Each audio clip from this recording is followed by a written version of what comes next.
Punto aparte, un espacio para crecer, diálogos claros para un nuevo renacer, ver en foco, futuro para ofrecer, cada episodio un mundo para entender. Bienvenidos y bienvenidas a otro episodio más de Punto Aparte. En el día de hoy nos acompaña Alejandra Castrodat Rodríguez, que es directora ejecutiva de Resilient Power Puerto Rico.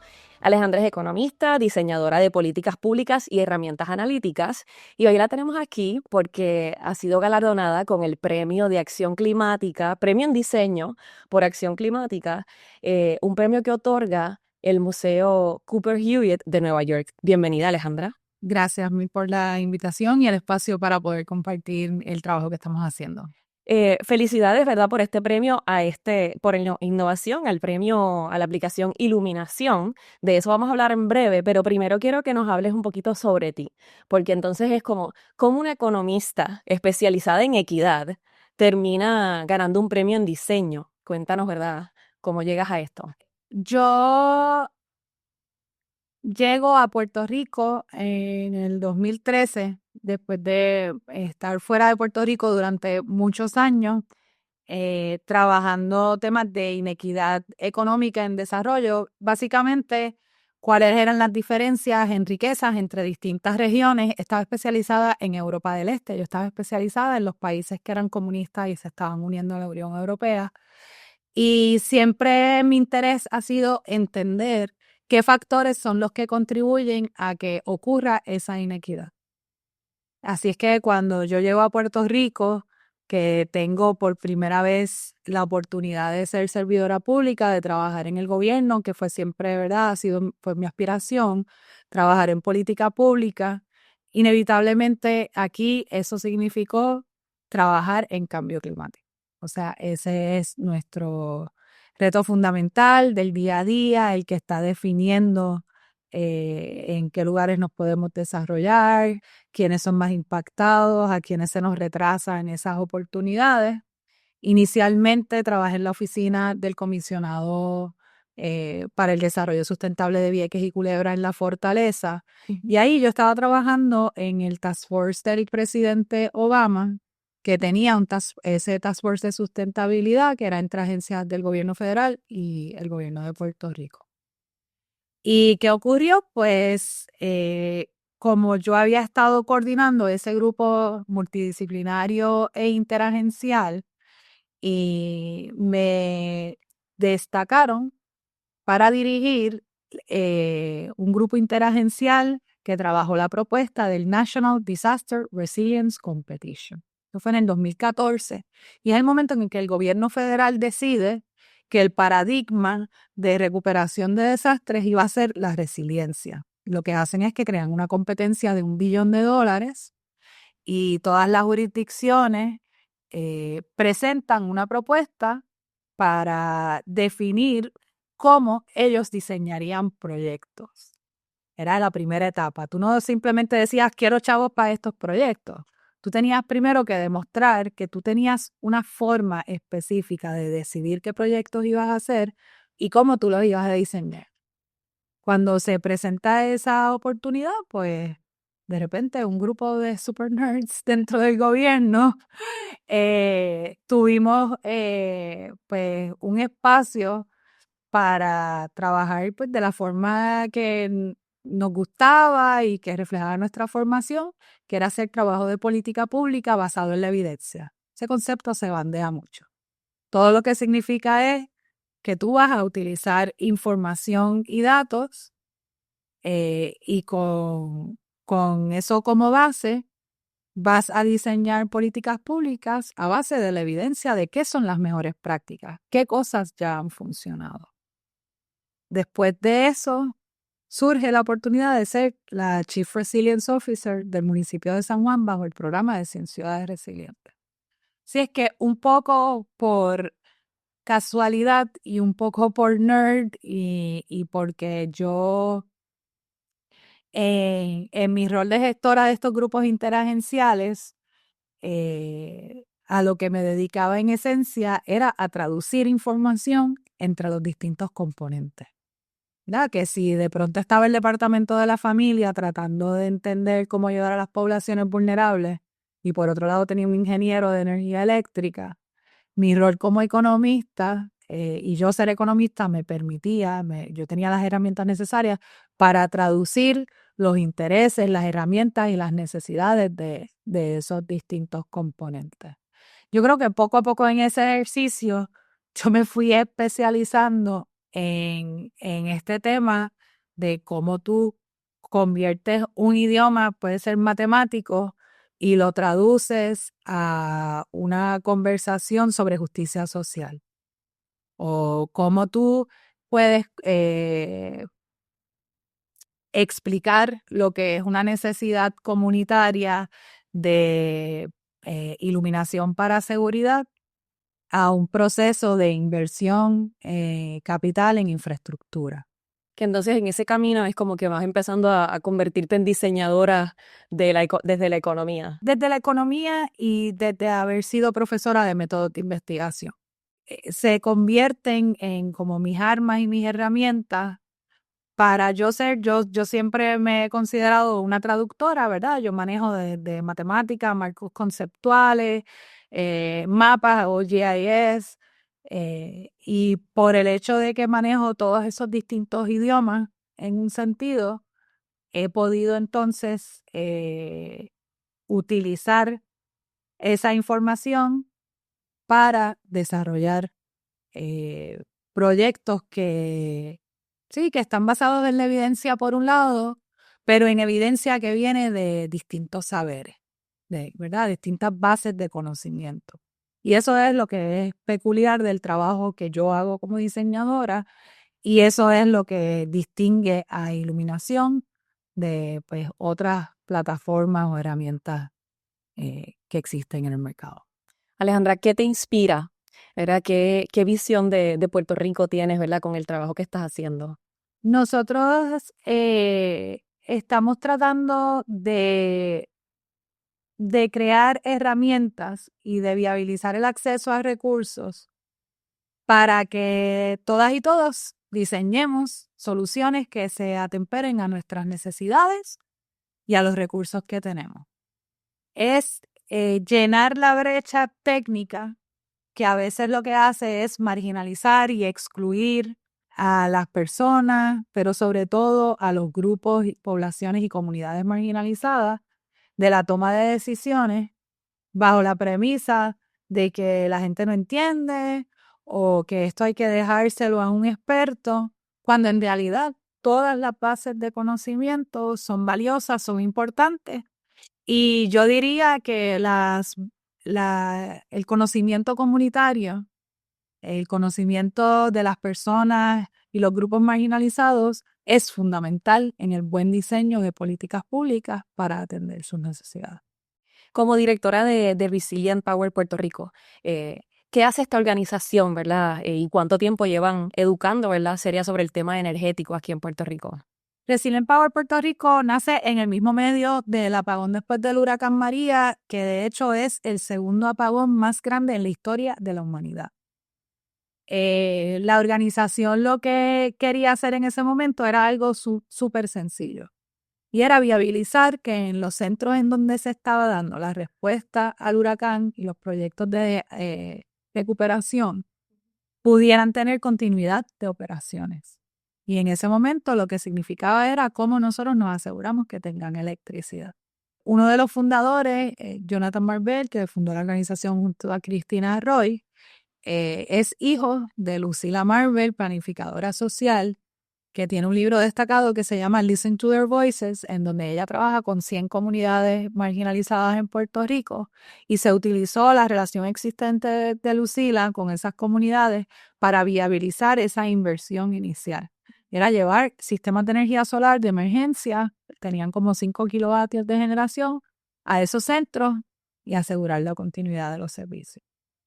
Cuando yo llegué a la organización, tomamos una decisión consciente de decir, bueno, estos son los sistemas que nosotros estamos instalando, ¿cómo nosotros empezamos a viabilizar que las comunidades puedan gestionar sus propios sistemas? Y la brecha más importante que nosotros identificamos era la información. ¿Por qué? porque los datos y la información se convertían en el obstáculo a ellos participar en los procesos competitivos de fondo. El dinero se estaba repartiendo de forma competitiva y las personas que más necesitaban, las comunidades que más necesitaban los recursos, eran justamente las que menos capacidad tenían de generar las propuestas. Nosotros decimos, ¿cómo nosotros vamos a cerrar esa brecha para que ellos puedan y ellas puedan accesar esos fondos? Y empezamos a generar inicialmente datos. Después, pues surge la idea de tener una herramienta que le genere datos a las organizaciones para esas propuestas. Y evolucionó a la calculadora energética, que entonces la calculadora dentro de lo que es la plataforma Iluminación que está en desarrollo es esta primera herramienta en la que nosotros queremos que las organizaciones sean los diseñadores de sus soluciones energéticas. ¿Y cómo funciona, verdad, esa calculadora? ¿Cómo es que llegan a esta herramienta desde la organización? La calculadora energética inicialmente la inspira que cuando estábamos hablando con organizaciones sobre cómo estaban utilizando los fondos de recuperación que sí estaban pudiendo acceder, eh, ellos decían que no entendían lo de los sistemas solares, que los sistemas solares eran muy caros y como tenían esa inseguridad de cómo decidir en qué invertir, preferían no hacer la inversión en eso, invertir en cosas conocidas. Así es que queríamos inicialmente ayudarles a que pudieran definir sus necesidades energéticas y utilizar eso como base para optimizar el tamaño del sistema. Es decir, que no les sobrevendieran un sistema que era lo que ellos sentían que les estaba pasando. Y un poco que entiendan también, ¿verdad?, cómo es que funcionan estos sistemas fuera de este lenguaje quizá ingenieril o... Claramente. O sea, nosotros sintetizamos la información a lo básico que el usuario necesita saber en esa toma de decisiones. ¿Y qué es lo que necesitamos saber nosotros? En una primera etapa, lo que necesitamos saber es cómo yo consumo. Así es que la persona entra a la calculadora energética y de un menú ellos pueden seleccionar distintos tipos de equipos, pues un aire acondicionado, un aire de ventana, un inverter de tal tamaño, la cantidad de equipos, la frecuencia con que utilizan el equipo, puede ser diario, puede ser en días laborales en las organizaciones, el horario de uso y, crucialmente, si ese equipo es esencial o no a su funcionamiento. Entonces, en primera instancia, la calculadora te va diciendo ahí live, el basic, cachín, te va diciendo cuánto dinero tú te estás gastando según va añadiendo un equipo a otro equipo. En la práctica, inmediatamente la gente se paraliza. A rayos! Y empiezan a tantear. Si yo usara este equipo 2 horitas menos, ¿cómo se vería la factura a final de mes?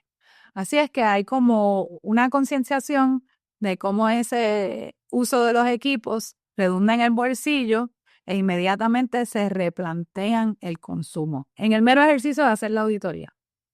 Y ya esto, o sea, sería como una base de datos que tienes ahí todos los equipos como bombillas, aire acondicionado, computadora, etcétera, como todo este tipo de gastos que tienes en cualquier negocio o cualquier hogar. Tenemos enseres y equipos que está basado en los distintos enseres y equipos que se están utilizando en los centros comunitarios con los que trabajamos.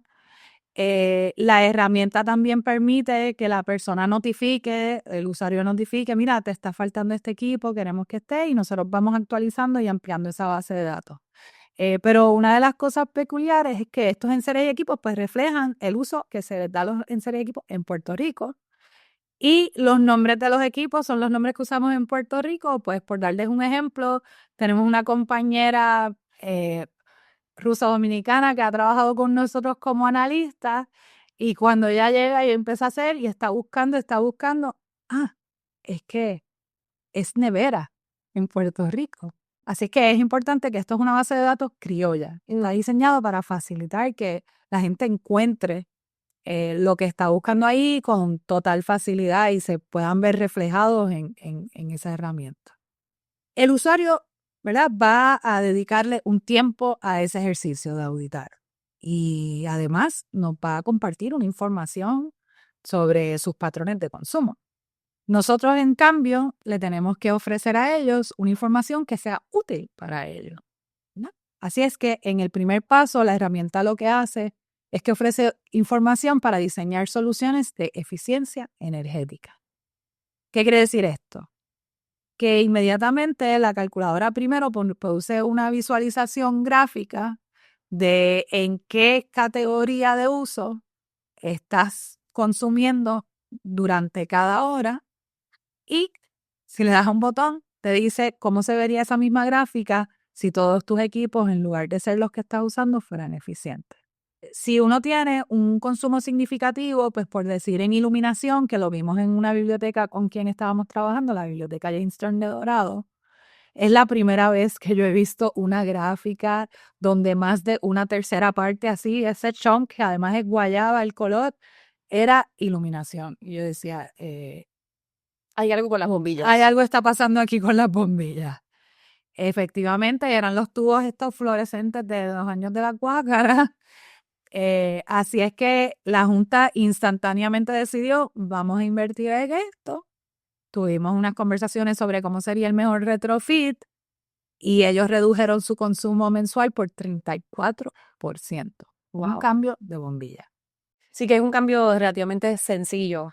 Y ni tan siquiera estás empezando a invertir en sistemas de placas solares o sistemas de energía renovable, que también ustedes lo hacen con esta plataforma también, ¿verdad? Definitivo. Nosotros, nuestro proceso que le llamamos diseño colaborativo, y el que me está escuchando, está diseñado de nuestra parte el proceso para que los colaboradores con quienes estamos trabajando puedan generar un beneficio en cada etapa del proceso. Así es que esa primera etapa de hacer la auditoría es coaprender. Pues ellos van aprendiendo sobre su consumo. Ellos ahora saben qué cosas gastan más, qué cosas gastan menos, qué pueden modificar.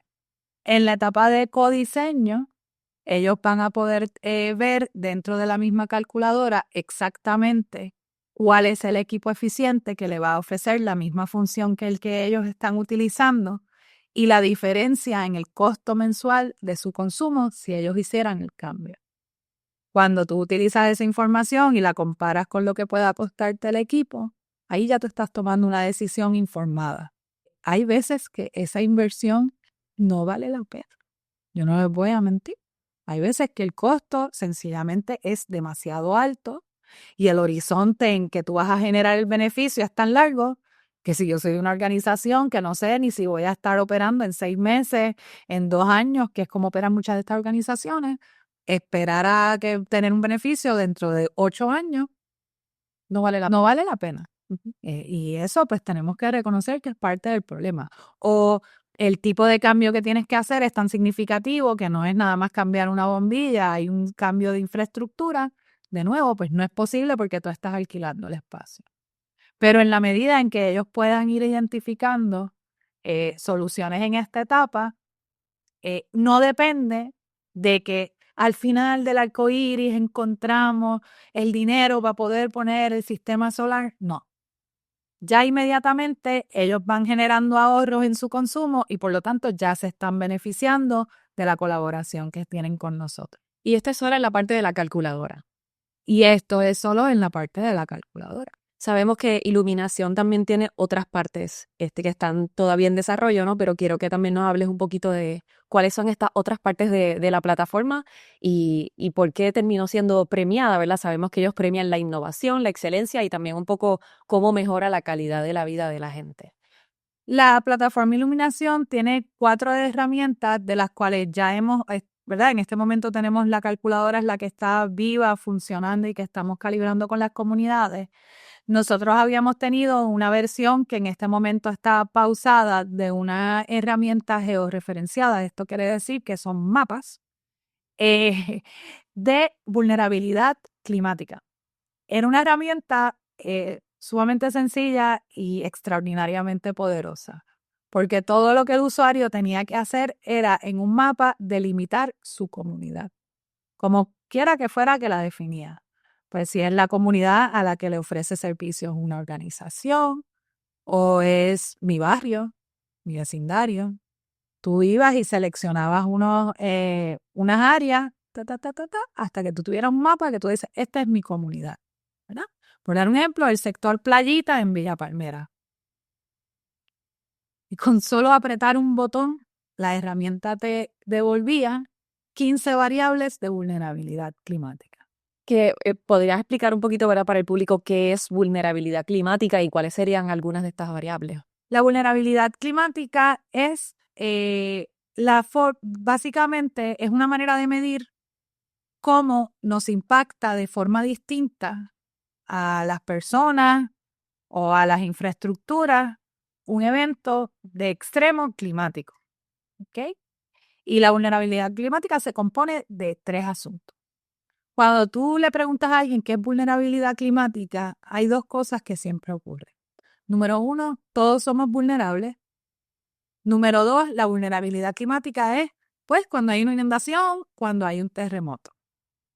Voy a aclarar ambas cosas. Primero, la vulnerabilidad en parte es el terremoto, la inundación. Eso se llama exposición. Eso quiere decir que tú estás expuesto a que ocurra un desastre y ese desastre te va a impactar. Eso es una parte de las. La segunda es susceptibilidad. Cuando un desastre ocurre, ese impacto no es igual de grande para todo el mundo, porque sabemos que durante la pandemia los ancianos que estaban, por ejemplo, viviendo en viviendas grupales, en égidas, eran más vulnerables a morir de COVID que las personas que tenían capacidad de aislarse. ¿Verdad? Fue así mismo también durante el huracán. Si tú eres una persona que tienes una dependencia de un equipo médico para recibir un tratamiento, diálisis, una máquina respiratoria, un apagón tan prolongado como el que tuvimos después de María, te va a impactar más que a otra persona. Por lo tanto, tú eres más susceptible. Y el tercer componente se llama acceso a capitales, a recursos de adaptación. ¿Qué es esto? Que tú tengas una manera de acceder las herramientas y los recursos para poder recuperarte y reconstruir después del desastre. Sabemos que no todo el mundo tiene el mismo acceso porque tenemos distintos niveles de ingresos, porque vivimos en comunidades en donde la infraestructura tiene una calidad mejor en unos y una calidad menor en otros. Así es que cuando tú juntas esos 3 elementos, ¿verdad? Tú puedes ver cuál es la vulnerabilidad climática. En términos generales, la vulnerabilidad climática no es un concepto del cual hablamos a nivel del individuo, sino al nivel colectivo, de comunidad. La idea es que en conjunto nosotros estamos más o menos preparados, listos para sostener el impacto de esos desastres, ¿verdad? O de esos eventos extremos. Así es que distintas variables de vulnerabilidad climática. El primer grupo de variables es bastante evidente, pues la proporción de personas que viven en un área que es propensa a inundaciones o en un área en donde se materializaría un tsunami en caso de un terremoto. En Puerto Rico también tenemos deslizamientos, eso depende del terreno, así que saber si estás en un área en donde se da un evento de lluvias extremas o de terremoto pudiera ocurrir un deslizamiento. Así que esa es la exposición, que tú estés ubicado o que tu infraestructura, tu casa, el puente, en un área en donde haya una alta propensidad a que ocurra cualquiera de esos eventos que podemos predecir. Y esto lo tiene integrado entonces la aplicación. Y esto la aplicación lo tiene integrado, la herramienta de vulnerabilidad climática dentro de la plataforma Iluminación. Es importante también considerar, y que es parte de nuestra especialidad, que los desastres también pueden ser creados por los seres humanos.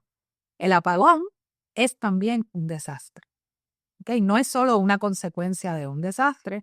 Y además sabemos que ahora hay apagones sin que haya desastres naturales. ¿Okay? Exacto. Así es que nosotros tenemos un mapa que creamos después de María que documenta exactamente dónde estaba ubicado el último 30% de los consumidores a quienes se les restauró la electricidad. Eso es un mapa de exposición. Si usted está ubicado en esas comunidades, quiere decir que de darse un apagón prolongado, la probabilidad de que usted se quede sin electricidad por 3, 4, 5, 6 meses es más alta. Todos nos vemos afectados por el apagón. Eso es completamente cierto. Pero hay unas personas y unas comunidades que se van a ver afectadas en una magnitud muchísimo más grande. Así que ahí tenemos exposición. Una segunda variable son las de susceptibilidad.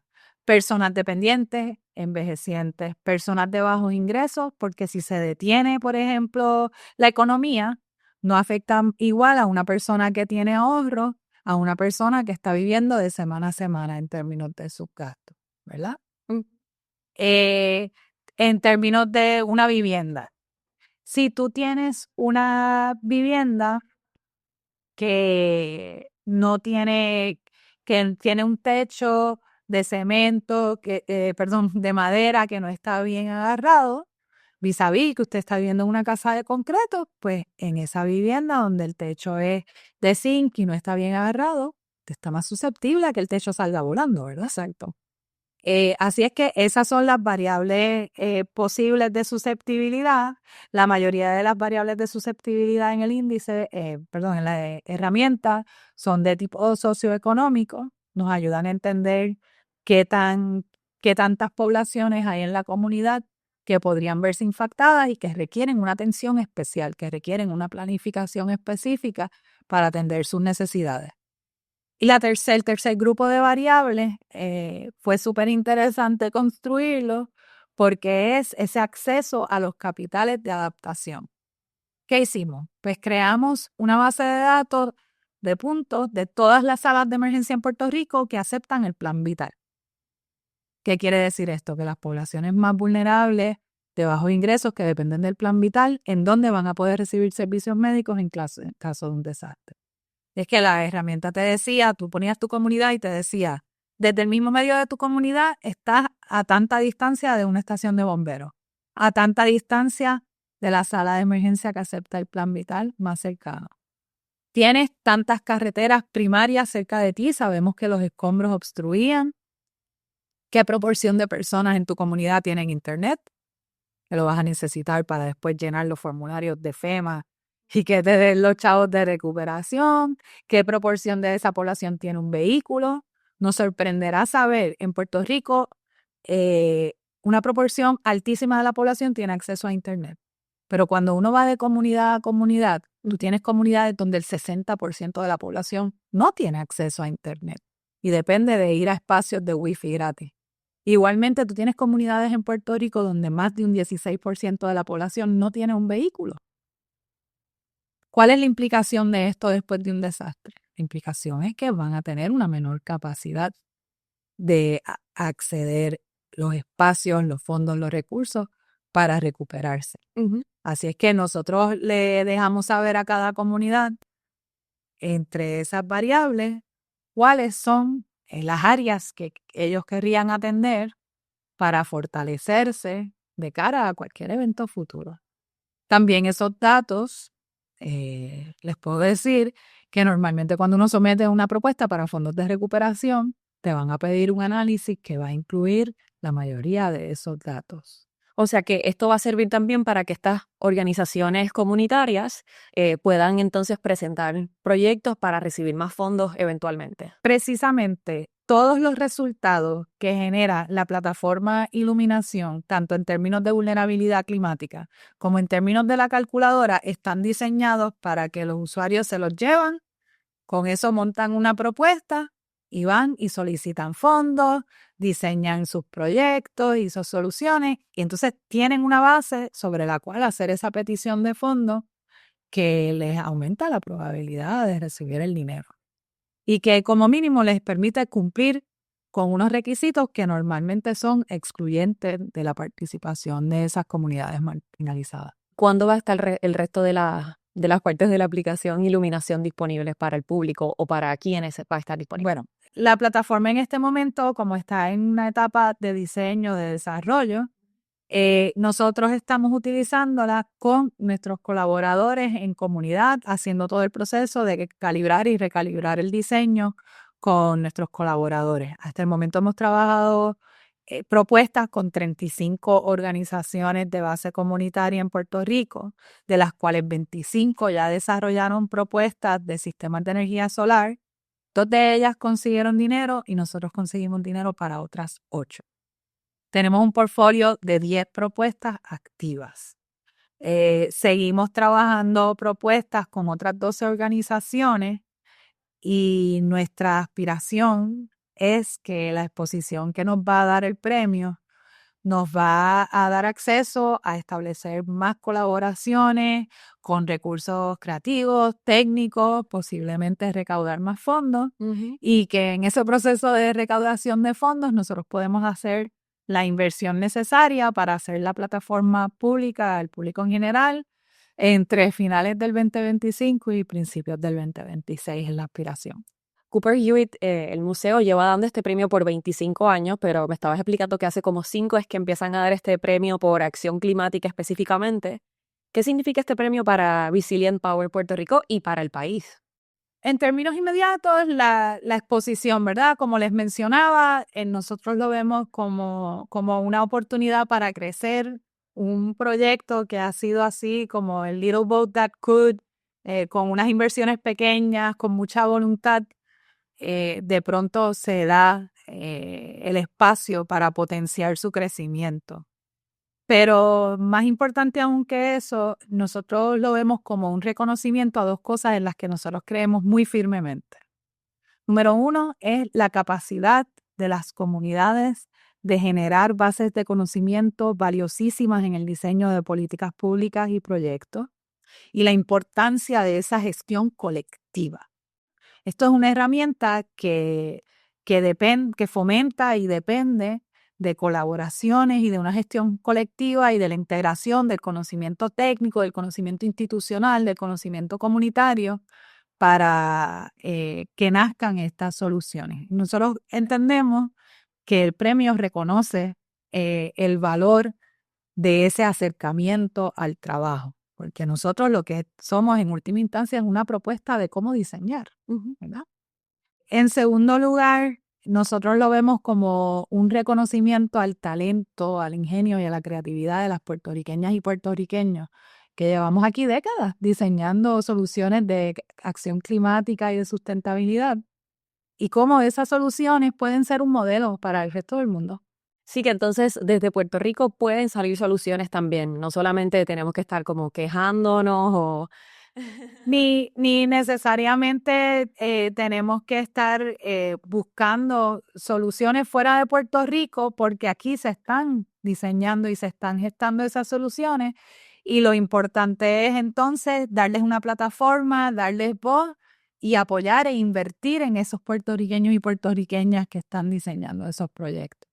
Y, o sea, desde la organización se habla mucho de resiliencia energética. Háblanos un poco, ¿verdad?, de qué significa resiliencia energética y cómo es este trabajo que ustedes están haciendo con las comunidades para también darle la resiliencia, cómo es que llegan a cada comunidad. La resiliencia energética como concepto en términos base es tener acceso a energía confiable y asequible. ¿No? Es así de sencillo. Y en nuestro caso es resiliencia energética para grupos y comunidades marginalizadas. Por eso es que el énfasis está en que la electricidad sea asequible, que sea a un costo razonable, que no drene los recursos. En términos del trabajo nuestro, eso consiste en ir fomentando que las organizaciones tengan cada vez más independencia en gestionar su acceso a la energía. Y la forma en que nosotros vemos cómo ellos acceden a esa independencia energética es que ellos mismos controlen su infraestructura de energía, llevando el sistema de energía solar al justo punto de consumo. Esta visión refleja una visión más amplia en términos del proyecto de país para solucionar la crisis energética, que es que nosotros como organización apoyamos una energía renovable, descentralizada y distribuida. Renovable sabemos lo que es energía limpia, que viene de recursos que podemos reutilizar, que no son fósiles, que se agotan. Descentralizada es que no un grupo pequeño, singular, controla la materia prima y las infraestructuras de generación, porque eso les permite entonces controlar y decidir en qué invierten, qué tipo de electricidad.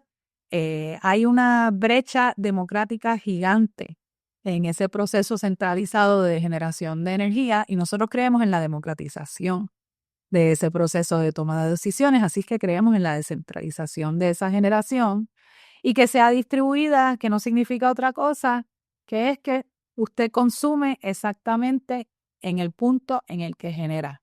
Creemos en eliminar la transmisión de la electricidad porque nuestros datos nos dicen que es la transmisión de la electricidad la que genera una inequidad increíble en ese proceso de restauración.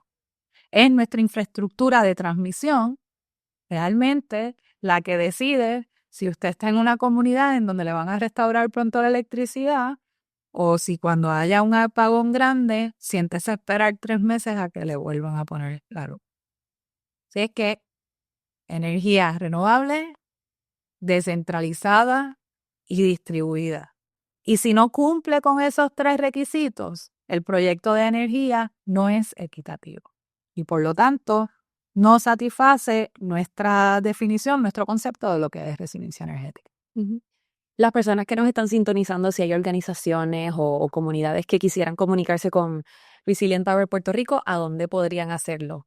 La manera más fácil de comunicarse con nosotros es siempre nuestro correo electrónico. Lo vamos a poner de seguro en algún cintillo en pantalla, pero es info@resilientpowerpr de Puerto Rico.org, ORG de organización. Nosotros en estos momentos estamos colaborando principalmente con 3 redes de proveedores de servicios, la red de Coordinadora Paz para las Mujeres, la red de Coalición de Coaliciones para Personas Sin Hogar y la red de bibliotecas asociadas a la Biblioteca Comunitaria de Dorado, Jane Store. Si algún grupo o red piensa que hay el potencial para una colaboración con Resilient Power Puerto Rico, que nos contacten, que nos llamen, vamos a ver si podemos potenciar que se dé ese proceso educativo a los miembros, ¿verdad? A los distintos componentes de su organización. Si alguna organización tiene una pregunta o hay una oportunidad de ofrecer una asistencia técnica corta, también hacemos eso o los referimos a algún otro recurso que los pueda ayudar. Felicidades, ¿verdad?, por ese premio. Muchas Definitivo que es gracias. un orgullo bien grande para Puerto Rico. Y para cerrar, te tengo una preguntita un poquito más light. ¿Qué prefieres? ¿Coco, parcha o piña? Prefiero piña. Estoy en este momento obsesionada con las piñas rostizadas. Se las echo a todos. Yo soy vegetariana, pero yo creo que posiblemente, y esto va a ser bien controversial, si yo no fuera vegetariana me gustaría la pizza hawaiana. Sí, lo dije, me gustaría la pizza hawaiana. Bien controversial, pero creo que yo también estoy en ese equipo. Así que muchísimas gracias, Alejandra, y gracias a todos por sintonizarnos y será hasta la próxima.